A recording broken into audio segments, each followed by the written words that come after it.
Good evening everyone, আশা করি তোমরা সবাই ভালো আছো আর আমিও ভালো আছি। মলে গিয়ে নিজের শপিং করতে খুব মজা লাগে, কিন্তু অন্য কেউ শপিং করলে বসে থাকতে ঠিক ততটাই বোর লাগে।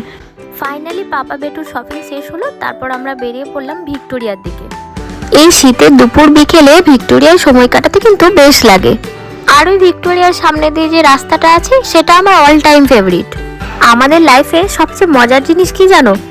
আমাদের কোনো কিছুই আগের থেকে ঠিক থাকে না, আর সাডেনলি প্ল্যান করতে করতে যেটা হয়, সবাই মিলে ডিসকাশন করতে করতেই দেখি টাইম আউট হয়ে গেছে। আমরা যখন লাঞ্চে বা ডিনারে মুভি দেখার কথা ভাবি, তখন টিভি অন করে কি মুভি দেখবো এই নিয়ে বচসা করতে করতেই মুভি দেখার টাইমটাই শেষ হয়ে যায়। মুভির ট্রেলার দেখতে দেখতেই আমাদের খাওয়া শেষ হয়ে যায়। বেড়াতে গিয়ে ফাইনালি ঝগড়াঝাটি করে বাড়ি ফিরতে হয়, সেদিনও তার ব্যতিক্রম হয়নি।